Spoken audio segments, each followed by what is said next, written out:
भारत माता की जय। दोस्तों, मैं वक्ता नहीं हूँ, मैं प्रवक्ता हूँ। मैं आपसे दो बातें शेयर करूँगा। एक तो मैं रिटायर्ड बैंक मैनेजर हूँ। पिछले 35 साल से सरकार की सारी नीतियाँ और सभी बजट्स का एनालिसिस करता हूँ। उसके बेसिस पर मैं कनाडा में रहकर भी इस देश में हर साल जब बजट पेश होता है उसके पहले जनता का बजट पेश करता हूँ। और ये जितने मुद्दे डॉक्टर तरुण कोठारी जी से मेरा रेगुलर कांटेक्ट है, तो मुझे 20 तारीख को नहीं आना था, मुझे 1 मई को आना था। इनसे बात हुई, इन्होंने कहा भी हम वहाँ अनशन कर रहे हैं 1 दिन का, तो मैं उसके लिए अपनी टिकट एडवांस करके, वैसे मैं आपकी जानकारी के लिए बता दूं, मैं कनाडा छोड़ के आने वाला हूं, इसलिए 10 दिन पहले ही छोड़ दिया है। आई एम परमानेंटली हियर, मैं हमेशा के लिए आ गया हूं वापस। उसका कारण मैं आपके साथ शेयर करूंगा। जितने मुद्दे ये 11 लिखे हुए हैं, इनमें सबका सिर्फ 2 को छोड़कर 9 विषय का पूरा समाधान है मेरे पास। मैं समस्या की बात नहीं करता है। यहाँ किसान नेता भी बैठे हैं, व्यवसायी बैठे हैं, डॉक्टर बैठे हैं, कारोबारी बैठे हैं, दुकानदार बैठे हैं। अपने दिल पर हाथ रख के कहिए, जुलाई 2016 में इस देश में आर्थिक मंदी शुरू हुई थी, तो लगातार जब क्वार्टर इकोनॉमी डाउन आती है तो उसको आर्थिक मंदी कहते हैं। उसके बाद नोटबंदी आई, नोटबंदी के बाद जीएसटी आया, उसके बाद कोरोना आया, लॉकडाउन आया। कारण कि उसका असर क्या हुआ है, आप अपने दिल पर हाथ रख के करिए। 95% लोगों की आमदनी जुलाई 2016 से लगातार घट रही है, लगातार घट रही है। और किसान उसके बराबर क्या हो रहा है, डीजल पेट्रोल गैस की कीमतें 40% बढ़ा दी गई हैं। खाद का बोरा जो 50 किलो का होता था वो 45 किलो का कर दिया, 10% वैसे ही कीमत बढ़ गई। बड़ी अजीब बात है। और कौन कौन सी बातें करें, किसानों की आमदनी दुगनी करने की बात होती थी, लेकिन एमएसपी की चर्चा नहीं होती।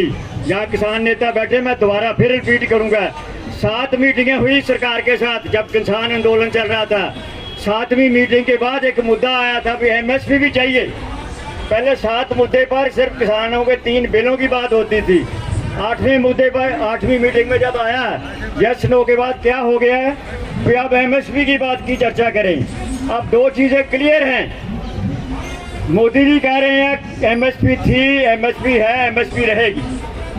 और किसान बैठे हैं, आप सब जानते हैं, किसान को एमएसपी नहीं मिली। किसान कहता मुझे मिलती नहीं। उसके मुद्दे का समाधान मैं यहाँ इसी स्पेशली कनाडा से आया था।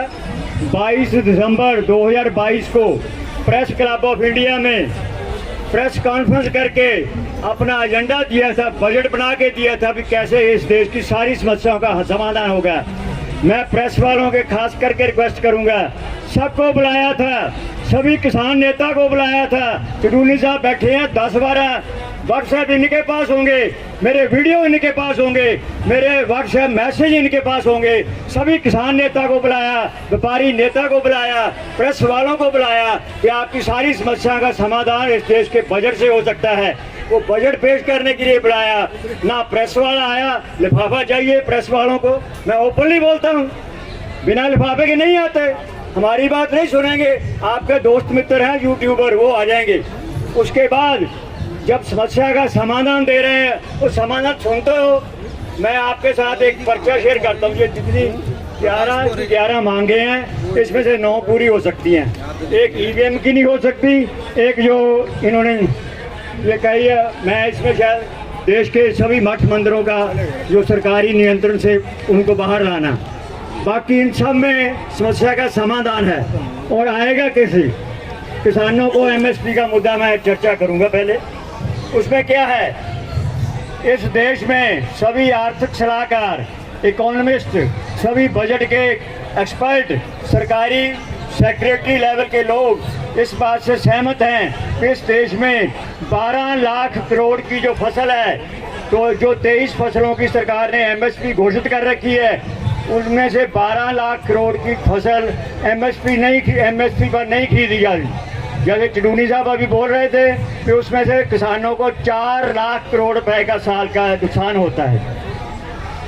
जैसे पहले एक उसमें मैं थोड़ी सी बात आपसे शेयर करूंगा। हमने इसमें सजेस्ट किया है इस बजट प्रपोजल में, ये email Nirmala Sitharaman ji finance minister को, प्रधानमंत्री जी को, 150 एमपी को, डॉक्टर मोहन भागवत को, आरएसएस नेता को, अरविंद केजरीवाल को, अखिलेश यादव को, नीतीश कुमार को, ममता बनर्जी को, एमके स्टालिन को, केसीआर को, सबको 5-5 बार 10-10 बार ईमेल भेजी हुई है। किसी ने एक्नॉलेज तक नहीं किया। हम समाधान देते हैं, सुनते नहीं, समस्या की चर्चा करेंगे। उसके लिए मैं 5 छोटे बातें 2 मिनट में क्लियर कर दूंगा। किसानों की एमएसपी के लिए 1,20,000 करोड़ का बजट में प्रावधान करके किसानों के पास से 2 फसलों में 12 लाख करोड़ की खरीदी की जा सकती है। उसको पहले भी दाल मिलें लेती हैं, राइस मिलर लेते हैं, फ्लोर मिलें लेती हैं, आटा मिलें लेती हैं, पहले भी वही लेते हैं, ग्राहक भी लेता है, तो उसको बेचा जा सकता है, उसका व्यापार किया जा सकता है। व्यापार करने से क्या होगा, 12 करोड़ किसानों को 10,000 से लेकर साल का 50,000 रुपए का फायदा हो सकता है। मान लीजिए वो बिजनेस किया, उस नई एजेंसी ने बिजनेस करने के बाद साल के बाद हिसाब किताब कर लिया, 30,000 करोड़ का घाटा पड़ गया, 40,000 करोड़ का घाटा पड़ गया, मान लीजिए 60,000 करोड़ का भी घाटा पड़ जाए, 70,000 करोड़ का भी घाटा पड़ जाए, तो भी मोदी जी के 500 से ज्यादा है। मोदी जी पीएम किसान सम्मान निधि, मैं तो उसको अपमान निधि बोलता हूँ, पीएम किसान सम्मान निधि में 500 रुपये महीना देते हैं और अभी तक 10 करोड़ की फिगर उनके पास पहुंची नहीं है। इस बार भी 60,000 करोड़ का प्रोविजन है, 500 रुपये महीना देकर किसानों की वोट खरीद रहे हैं। दूसरी तरफ हम सुझाव दे रहे हैं कि व्यापार करिए, बजट में प्रावधान करिए, 12 करोड़ किसानों को 10,000 से लेकर 50,000 रुपये का फायदा हो सकता है। दूसरा जो उससे बड़ा काम है, मैं डीजल पेट्रोल गैस की कीमतों के बारे में करता था, चर्चा है, मैं उसकी चर्चा करूंगा। हमारे देश में डीजल पेट्रोल गैस की कीमतों के बढ़ने का कारण excise duty, fuel tax, charges हैं।